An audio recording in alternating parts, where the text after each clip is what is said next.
Welcome back to NTT Data Bite Size, the podcast where we keep data and analytics short, sharp, and practical. Today we're talking about integrating S/4HANA with Databricks, and more specifically, the two integration patterns that SAP Business Data Cloud, or BDC for short, offers us. If you're trying to decide how to move SAP data into a modern data platform without creating a maintenance nightmare, this one's for you. We have a lot of experience integrating S/4HANA with Databricks at NTT Data. We've looked at plenty of third-party tools over the years, but SAP Business Data Cloud has really emerged as the most reliable and SAP-compliant approach. The interesting thing is that there's not just one pattern, there's actually two patterns, and they serve slightly different purposes. The first option is the BDC replication flow. This is the more direct approach. Data flows from ABAP CDS views in S/4HANA straight into Databricks, typically landed as a Parquet file.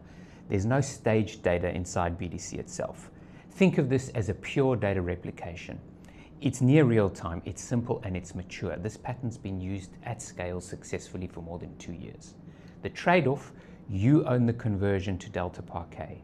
ABAP CDS view selection is yours. Monitoring data loads, handling failures, and managing recoveries all sits with you. Licensing is also volume-based. You're paying for the gigabytes transferred. The second option is BDC data products exposed to Databricks using its BDC Connect functionality.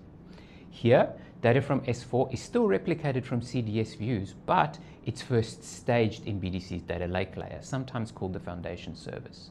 From there, the data is shared with Databricks without physically moving it in Delta Parquet format. What you get in return is a much broader service.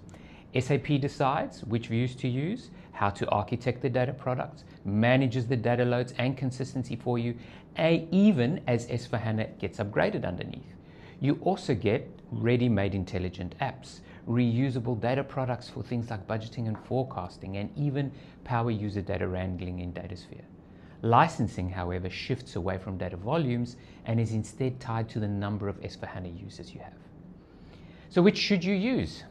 If your priority is speed, simplicity, and full control inside Databricks, the replication flow is often the right fit. It's fast, direct, and puts you firmly in the driver's seat.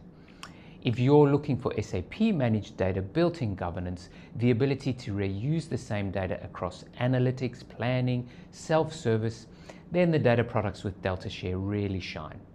Since this alternative is based on standard S/4HANA though, the degree of customization within your S/4HANA system could be a significant consideration.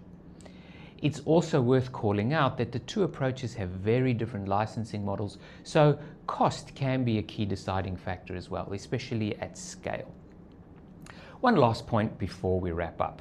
While we focused on Databricks only today, the integration patterns we've talked about aren't Databricks only, in fact. The replication flow pattern works today with all major cloud platforms.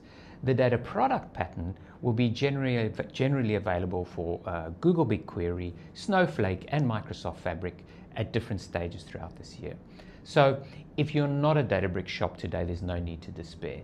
The direction of travel from SAP is very clear. That's your bite-sized take on S/4HANA to Databricks integration with SAP Business Data Cloud. Two patterns, both near real time, but very different philosophies. Thanks for listening, and we'll catch you in the next episode.